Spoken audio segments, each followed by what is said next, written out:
जो लोग, अगर हम सब पाकिस्तानी हैं तो पाकिस्तान का हक अदा करें। इस मुल्क ने हमें पैदा किया है, इस मुल्क ने हमें खिलाया पिलाया है। कैसे कर, कोई मुश्किल नहीं है रिफॉर्म्स। सबसे पहले तो खर्चे कम करें। प्राइम मिनिस्टर जो कहते हैं एक रोटी होगी तो 4 भाई खाएंगे, 4 रोटियां होंगी तो 4 भाई खाएंगे। भाई अपने तो पहले अपने से तो शुरू करें। अपनी कोई मनी ट्रेल दिया आज तक आपने? हुदैबिया से स्टार्ट कर ले, कहीं चले जाएं आप। वो कहते जी हम पे तो कोई केस नहीं। अच्छा, एक और बड़ा झूठ, झूठ के तो पलंदे हैं। कल मैं टीवी में सुन रही थी, पहला बजट दिया है जी शहबाज शरीफ साहब। ओ अक्कल के पागल तो नहीं है हम। 2023 में किसने दिया था बजट? ये किसको उल्लू बना रहे? पिछला बजट भी इन्हीं का था, पिछला बजट भी पीडीएम का था। शहबाज शरीफ साहब वाज ऑन द चेयर। तो मुल्क को, जब आपको मैं टाइम दूंगा आप जो मर्जी बात करें। मुल्क को मेरा वक्त, मैं 4 मिनट एक्स्ट्रा लूंगी जो इन्होंने इंटरप्शंस की हैं। Thank you sir. अच्छा, मुल्क को इस तबाही के दहाने पर लेके आने के लिए ये सब लोग जिम्मेवार हैं। देखिए, मैं नहीं छोड़ूंगी, ये मैं आपको प्लेज कर रही हूं। I am not going to drop these issues. मुझे ये बताइए कि इसहाक डार साहब बड़े ऑनरेबल हैं हमारे लिए, उनके पास क्या जवाब है? उन्होंने 3 इतने बड़े बड़े ओहदे लिए हुए, deputy prime minister, foreign minister, leader of the house, और फिर वो कहते हैं मुझे प्रिजाइडिंग ऑफिसर भी बनाओ। माशाअल्लाह, लीडर ऑफ द हाउस तो यहां मौजूद नहीं होते। हमारी कमेटियों का आधा मसला इसलिए है कि इसहाक डार साहब अवेलेबल नहीं होते। मुझे बताएं, इतने बड़े बड़े 3 ओहदे किस तरह से जस्टिफाई कर सकते हैं वो? इसका भी हिसाब दे। उससे पहले वो सेनेटर भी थे और कई साल वो ऐवान में नहीं आए। मुझे प्रूफ दिखाएं कि उन्होंने अपनी तनख्वाह नहीं ली उन सालों की।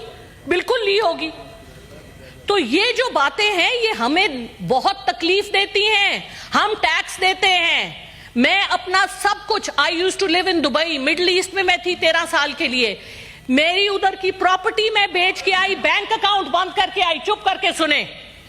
और हम यहां पर सब कुछ अपने मुल्क में वापस लेके आए, अपने मुल्क में कंट्रीब्यूट करने के लिए।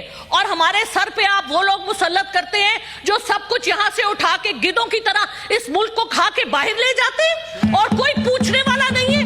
ऊपर से कहते हैं नैब 50 करोड़ की करप्शन, तो करप्शन ही नहीं होती। या अल्लाह, हमने तो आज तक 10 करोड़ नहीं देखे, इनके लिए 50 करोड़ पांव की नोक पे है। ये क्या मजाक है? अपने एक्सपेंसेस को कम कीजिए। वी वांट टू सी, कहते हैं हम तनख्वाह नहीं लेते। एक तनख्वाह, इनका एक बाहर का ट्रिप 2 साल की तनख्वाहों के बराबर होता है और एक महीने में 3 ट्रिप लगाते हैं। लंदन तो इन्होंने यात्रा करने जाना होता है, जैसे तवाफ होता है ना हमारा, उस तरह का तवाफ है इनका लंदन का। फिर जाके उनके पांव पकड़ते हैं, पेरिस चले जाएं। भाई क्या है, क्या है? हमारी बहुत बड़ी मीरास है, अपने पांव पे खड़े हो। आप कहते हैं आपका 6 ट्रिलियन के एसेट्स है, आपका रिको देख, आपका सैंड, बाकी जो आपके लिथियम और क्या कुछ आपके पास है, साउथ वजीरिस्तान। मुझे बताइए, और आप वो सारे औने पौने दामों बेच रहे हैं? किस हिसाब से? कौन जिम्मेवार है? चुप करें, सुने। इस तरह नहीं होगा, ऐसे नहीं होगा। अगर आपका सच निकल रहा है तो तकलीफ चुप करके सुन ले। हम भी आपकी बड़ी बातें सुनते हैं। अभी तो मैंने कुछ कहा ही नहीं। अभी मैंने क्या कहा है? अभी तो मैंने कुछ कहा नहीं। अभी तो मैंने, अच्छा सर, मैं पहले दूसरी बात, नहीं सर सुने, देखे बात सुने। ये कोई तरीका नहीं है, ये कोई तरीका नहीं है। इतनी अदम बर्दाश्त, ये बात नहीं सुन सकते। औरंगजेब साहब के लिए मेरे 2 और सवाल हैं। हमारी व्हाइट इकोनॉमी 350 बिलियन US$ की है और हमारी ब्लैक इकोनॉमी जो डिक्लेयर्ड है वो 460 बिलियन US$ की है। लेकिन मेरा ख्याल है कि वो इससे भी ज्यादा है। आप क्यों नहीं उसको टैक्स नेट में लेके आते? क्यों नहीं आप स्मगलिंग बंद करते? क्योंकि आपके अपने सब लोग इन्वॉल्व हैं। क्यों नहीं आप ब्लैक इकोनॉमी को कम करते? क्यों नहीं आपने ये जो DC वैल्यूज लगाई हुई है झूठ की कि जी जो इधर करोड़ों से कम क्या है, वो कहते हैं जी लाखों में है। अपने एसेट्स तो पहले सारे डिक्लेयर करें। हुकूमत में आने से पहले के एसेट्स, हुकूमत में से जाने वक्त के एसेट्स। हमने यहाँ लोग देखे हैं जो आते हैं। सर 5 मिनट तो आपको देने पड़ेंगे क्योंकि इतना इन्होंने इंटरप्ट किया है। मेरी जो कंटिन्यूटी ऑफ थॉट थी उसको इन्होंने डिसरप्ट किया है। Sir, I request your indulgence. Sir, बात यह है कि this country is going to the dogs by design.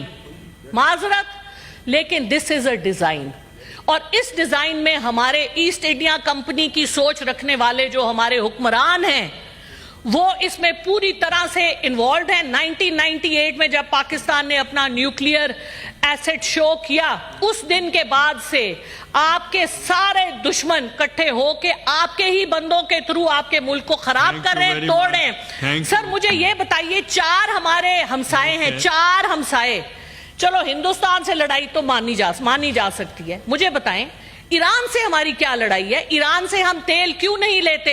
37% of our import bill is oil. آپ بارٹر پہ ایران سے تیل لیں نا، کس نے آپ کو روکا ہے؟ آپ ڈرتے ہی یار، سینکشن سے ڈرتے۔ ارے بھائی، آپ کلائمیٹ چینج کی آواز کیوں نہیں اٹھاتے؟ This is such a huge issue. We are the country in the world with the second highest number of glaciers. Why can't we talk about it? Why can't we leverage it? ہم نے تو گوٹے، ہم نے ایک کونیا پکڑنی ہے، دوسرے ہم نے گوٹے گٹے پکڑنے ہیں۔ ہماری تھینک یو، میں دیتا ہوں